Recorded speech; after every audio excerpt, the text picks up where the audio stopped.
Welcome to ELET B70 Mechanical Systems. This is your professor, Roy Allard. This lecture is on couplings.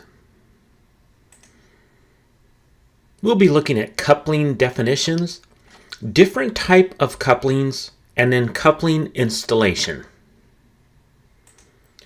Very simply put, a mechanical coupling is a device used to connect two rotating shafts.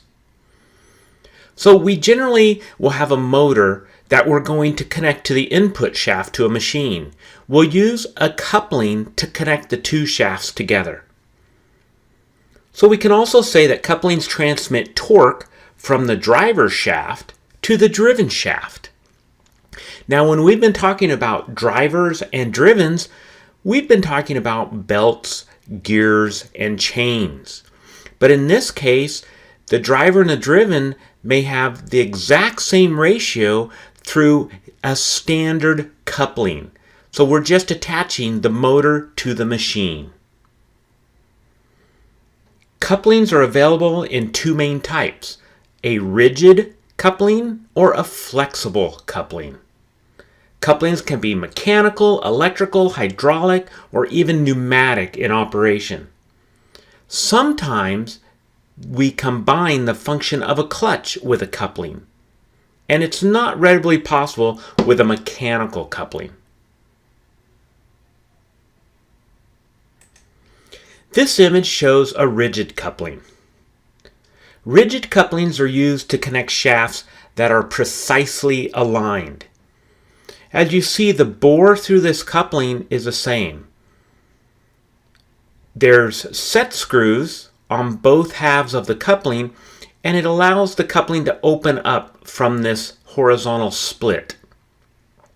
You can also see a keyway in the coupling, so it can only go on the shaft one way, and the insertion of a key, a square bar stock, is necessary to keep the two shafts together and the coupling from slipping around the shafts. So rigid couplings do not allow for any misalignment. We have to have precision aligned shafts so we don't get excessive noise and vibration and wear on the machine. Here's a sleeve coupling and a finish bore and tapered bushing mounted coupling. So with a sleeve coupling, we would have to move the motor off of its mount, put this on the shaft of the motor or on the shaft of the machine, and then tighten down the two set screws. So this is made from one solid piece of material, and it's machined into the form of a coupling.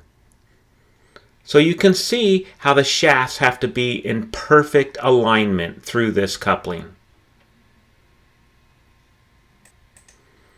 This is a picture of a ribbed coupling.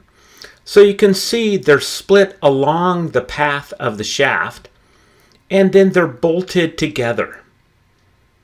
So this makes it easy to couple and uncouple the machine without having to move anything but removing the coupling. So we don't have to unbolt the motor from the motor mount to remove or install this type of coupling. We can align the shafts, and then we can tie them together by bolting this ribbed coupling onto it. It has these ribs to protect the heads of these bolts going through the coupling.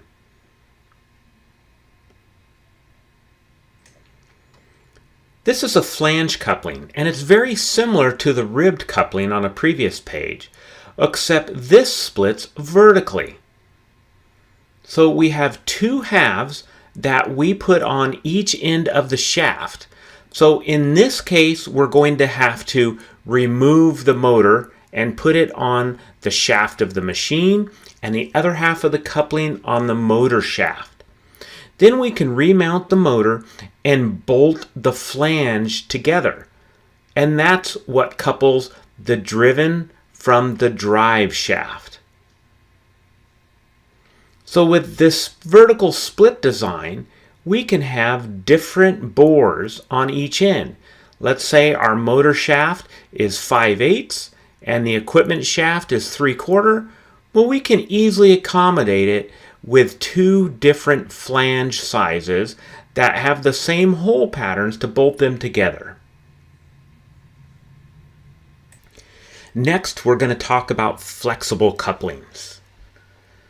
So as opposed to the rigid coupling, the flexible couplings allow the shafts to be slightly misaligned, and they even damp out or remove torque variations from an engine or a motor. The coupling could even function as a clutch or a disconnecting device to disconnect the input and the output shafts.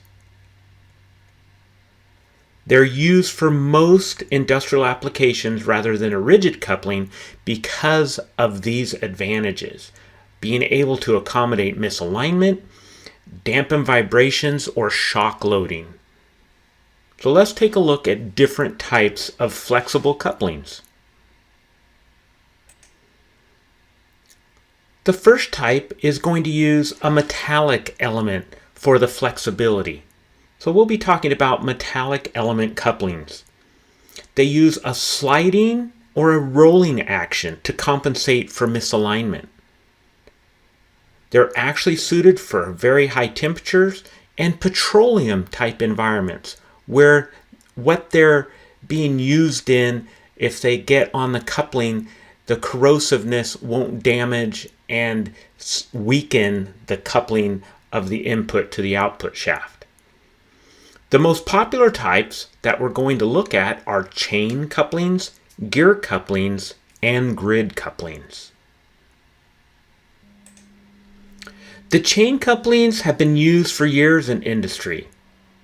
They don't have a lot of shock or vibration dampening effect, and they can't really tolerate as much misalignment as other flexible couplings, but they still are considered to be a flexible coupling, and they actually do dampen out the torque variations from the input to the output, because as we learned and have seen in chains, there is some movement, especially in a roller chain where we have the bushings. So a chain isn't going to be fit around the sprocket super tight to where it can't move.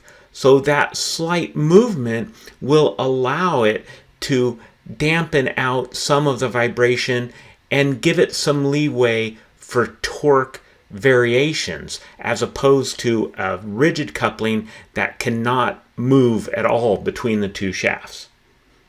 The chain couplings, they come in three main types: the roller chain, silent chain, and then nylon chain.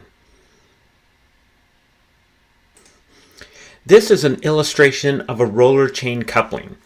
So you can see you'll have each one of these. This is kind of like a vertical rigid flange coupling because we have these two different sides. One will go on each shaft. You can see it has a keyway for the shaft.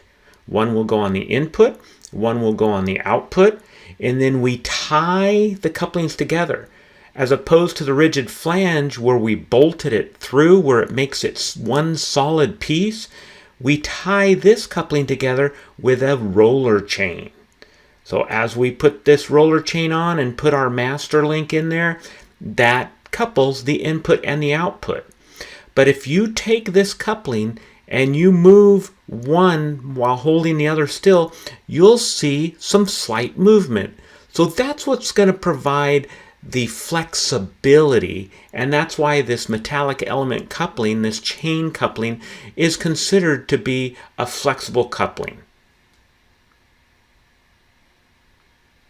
With a roller chain coupling, it will also need some lubricant because there's going to be movement, especially when there's torque variations based on what the machine is actually doing. Here are a couple of pictures of the silent chain. So you can see this is a silent chain, and it is going around, again, the two pieces that will go on the input and the output shaft. Here it is fully assembled. And it's going to have a cotter pin going all the way through it, or a pin which is held with a cotter pin on the end, so the coupling can be installed and removed. And these two will still have some play, and that's why we call this also a flexible coupling. The third type of chain is a nylon chain. So you can see this looks like the roller chain couplings, but instead of putting a standard roller chain on made of steel, we're actually putting a nylon chain on.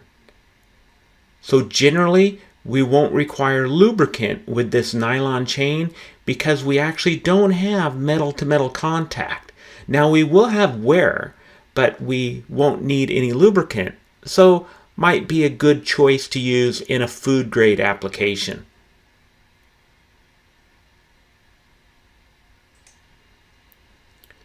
So that was the three type of chain couplings: roller, silent chain or inverted tooth, and then nylon chain couplings. So let's move on to the gear and grid. So here we have a gear coupling. So they use two different hubs that are going to mount to the shaft, and they have external teeth on them, like a spur gear. And then we put a cover over it that we bolt on. Now this is cut away to show you, but the cover goes over both halves of this coupling, and it has internal teeth on it that mesh with the external teeth. So as you know, there's going to be a certain clearance and backlash between the external and internal teeth of this coupling. We learned that a few lectures ago when we talked about gears. So that clearance is going to give us the flexibility.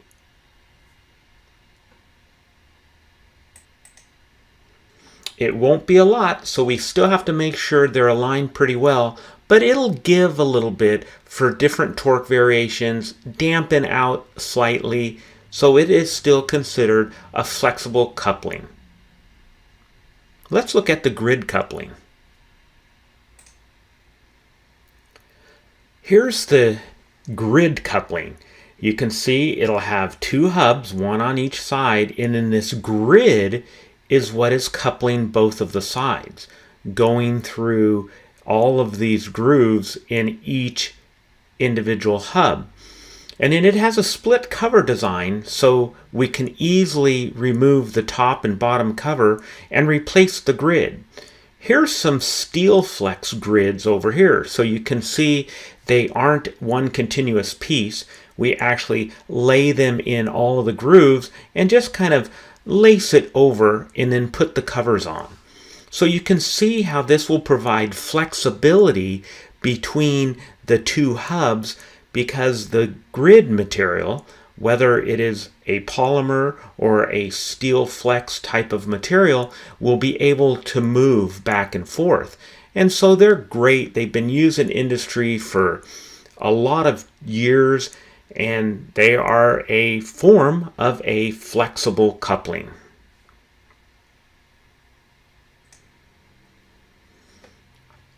This flexible coupling is called an elastomeric flexible coupling, and it's named so because of the elastomeric insert.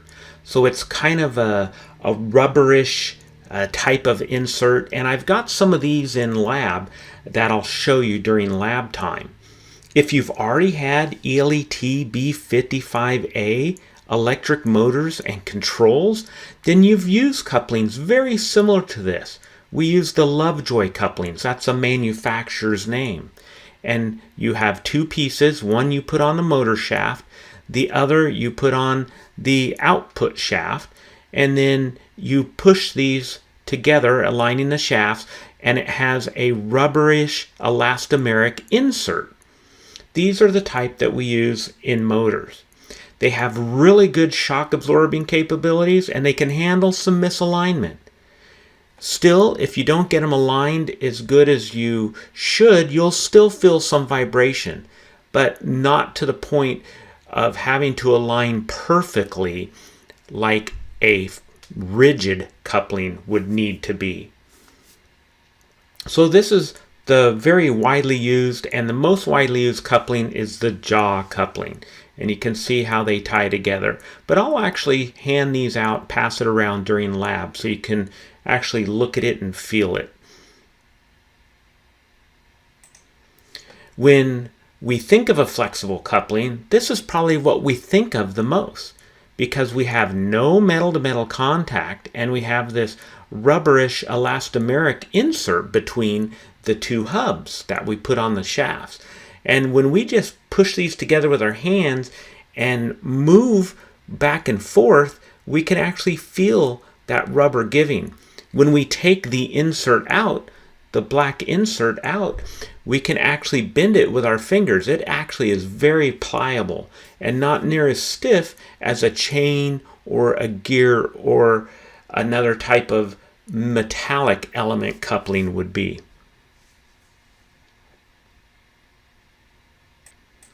Next, we're going to talk about coupling installation.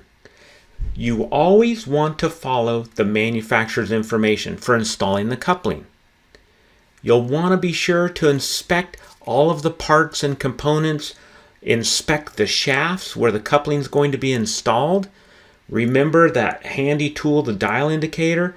We'd want to check for any run out and in play of the shafts.